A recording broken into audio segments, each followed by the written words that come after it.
السلام عليكم، ازيكم؟ عاملين ايه؟ بنتلكك لدخول الشتاء.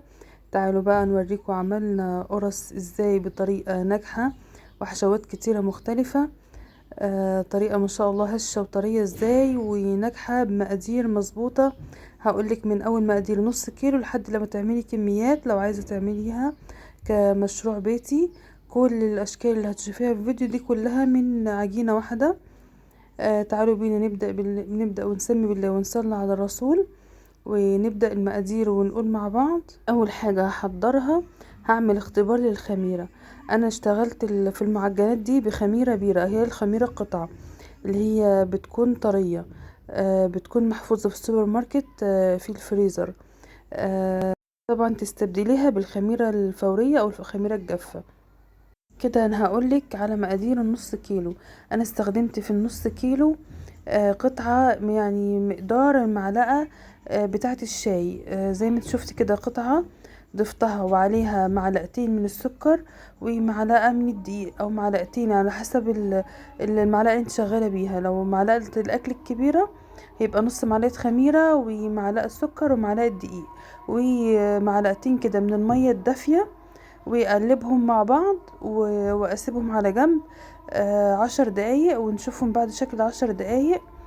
هي اصلا من بداية كانت شكلها ان هي يعني ناجحة لانها كانت عاملة فقاعات، وشوفي شكلها بقى دلوقتي تضاعفت 3 او 4 اضعاف. يعني كانت معلقتين في الطبق، شوفي دلوقتي بقت شكلها عامل ازاي وبقت كمية قد ايه. هنبدأ بقى نحضر الدقيق. هنقدر لو النص كيلو دقيق هستخدم ايه؟ هستخدم ظرف من الخميرة الفورية وهعمله نفس طريقة الاختبار عشان نبقى بادئين العجينة بنجاح ان شاء الله.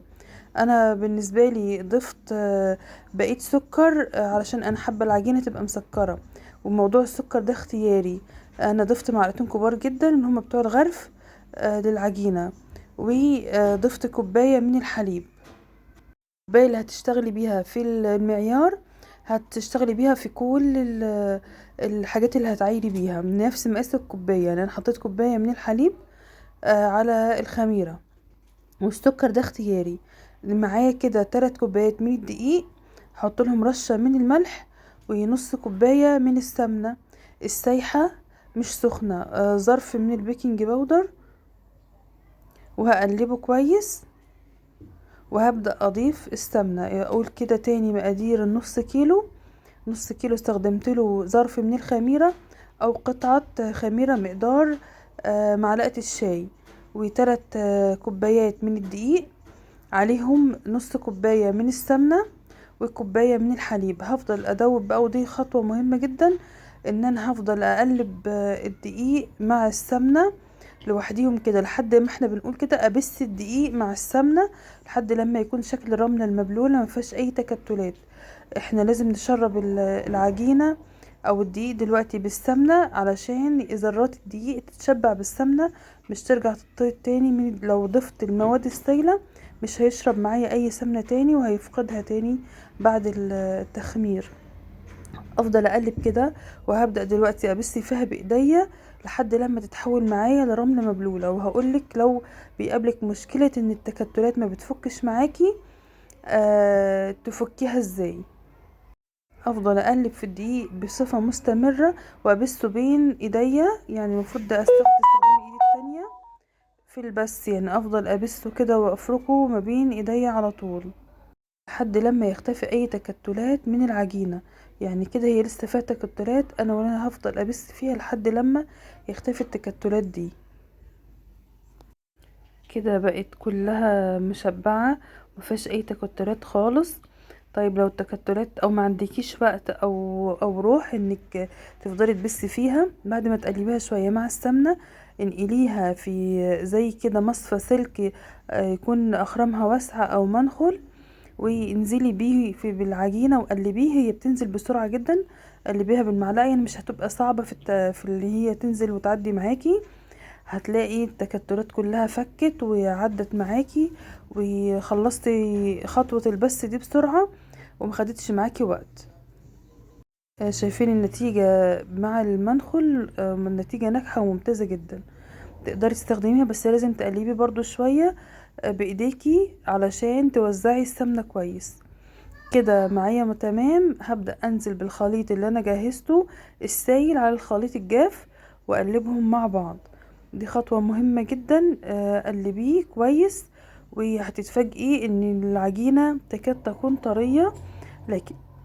لكن انا هقولك ان دي من اسرار ان العجينة طلعت معايا هشة وطرية، علشان ما تتصدميش وتقولي دي المادة السائلة اكتر من المواد الجافة. احنا هنسيب العجينة بعد ما احنا قلبناها كويس ومبقاش فيها اي تكتلات. هضيف معلقتين من السمنة وهسيبها ترتاح لمدة 10 دقايق كمان. هتلاقي العجينة معاكي بقت مظبوطة وتمام خالص، وكل ذرات الدقيق شربت المواد السائلة اللي معايا. شايفين شكل العجينة بقت عاملة ازاي؟ وهتشوفوا دلوقتي واحنا بنشتغل بيها ولا بتلزق في الايد ولا سايبة اي علامات ولا اي حاجة، تمام خالص. عجينة ناجحة ما فيهاش ولا غلطة.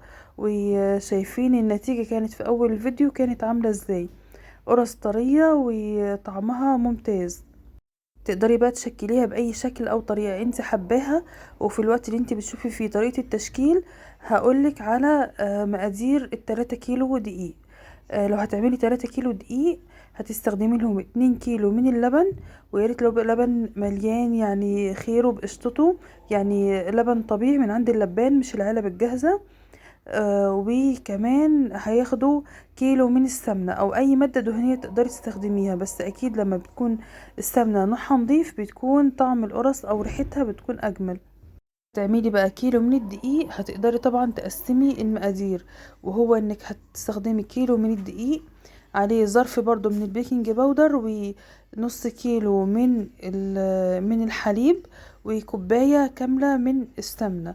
ومقدار السمنة هو مظبوط جدا ويبقى لي يعني زمن كبير قوي بستخدمه بنفس الطريقة. في الشكل اللي هنا ده هنعمله بحشوات كتيرة. انا حبيت اعمل حشوة مختلفة المرة دي.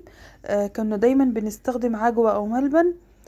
دلوقتي انا استخدمت مربى، بما ان احنا في وقت مدارس. حطيت مربى، وبصراحة المربى لو كانت قطعت بتبقى افضل واسهل معاكي في التشكيل.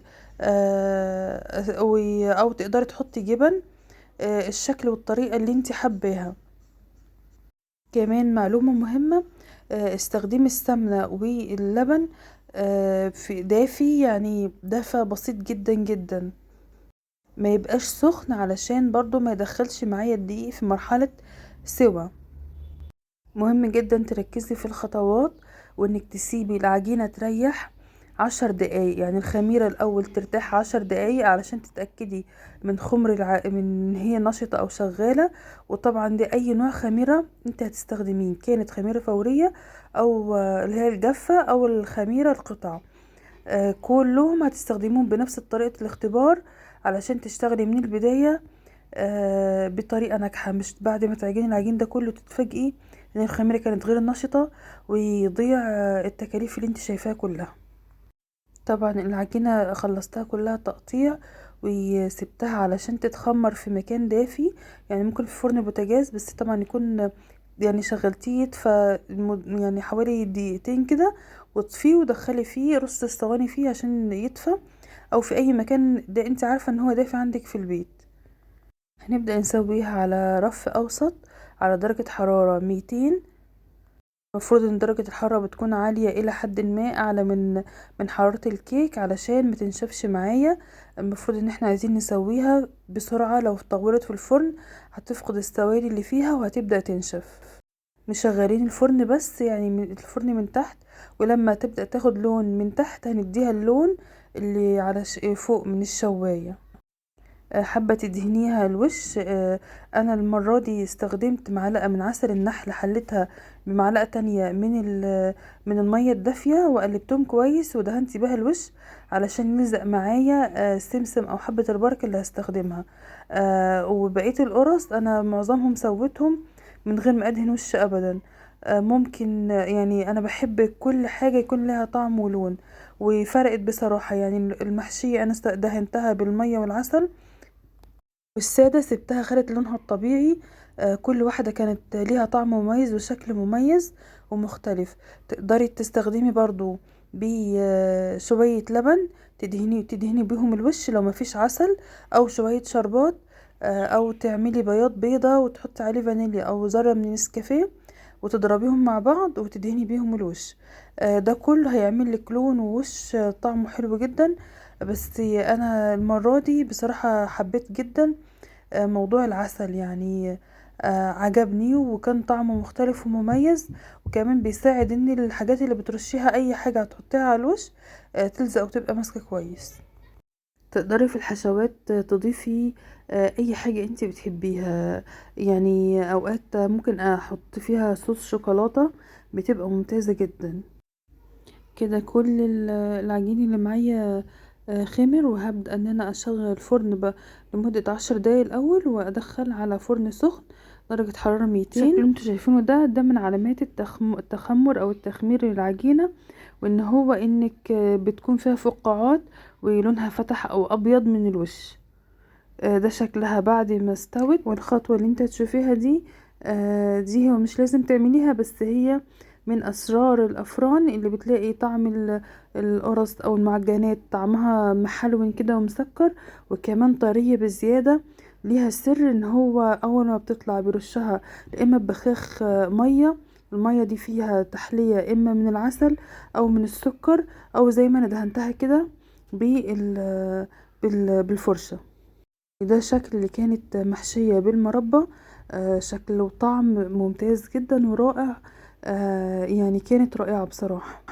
في خطوة مهمة حابة اقولك عليها، وهو انك تحطي في علبة اللي هتستخدميه، واللي زيادة عن استخدامك لو انت عاملة كمية ممكن تحطي كل عدد قرص في كيس وتربطي عليهم بعد استوى بحوالي ساعتين وهم لسه فيهم علامات النضج كده. دخليهم الفريزر ويطلعيه على قد الاستخدام قبل استخدامك بنص ساعة. دخليه الفرن على صينية زي كده، او رصيه في طاسة ووطي عليه النار على البوتاجاز، هتبقى كأنها لسه طالعة من الفرن ومستوية حالا، وهي بتبقى معاكي في الفريزر. انا بعمل كميات وبرصهم في اكياس في الفريزر وادخلهم، ووقت الاستخدام اطلع واسخن في الفرن. ما بتاخدش يعني دقيقتين في الفرن وتلاقيها كأنها لسه مستوية حالا. لو تعملي رشة او بخة المية او دهنة المية بالعسل دي، خليها الاستخدام الوقتي بس، يعني اللي هيدخل الفريزر سيبيه زي ما هو بالشكل اللي انت شايفاه قدامك ده. ده كده مش مدهون اي دهنة ولا عسل ولا بيض ولا اي حاجة، هو ده تسوية لون القرص الطبيعي. اتمنى لو وصلتوا لحد هنا واستفدتوا من الفيديو وعجبكم، ما تنسوش تعملوا لايك للفيديو. اول مره تتابعوني وتشوفوني ما تنسوش تعملوا اشتراك في القناه. القرص ما شاء الله لونها ذهبي من بره، ومن جوه سواها مظبوط وطريه وهشه، ولونها ابيض يعني بشكل ممتازه والله. العجينه الخطوات دي واتبعي بس الخطوات مظبوطه وناجحه ممتازه جدا. ما تنسوش تاني الاشتراك في القناه واللايك للفيديو. دمتم في رعايه الله وامنه، والسلام عليكم ورحمه الله.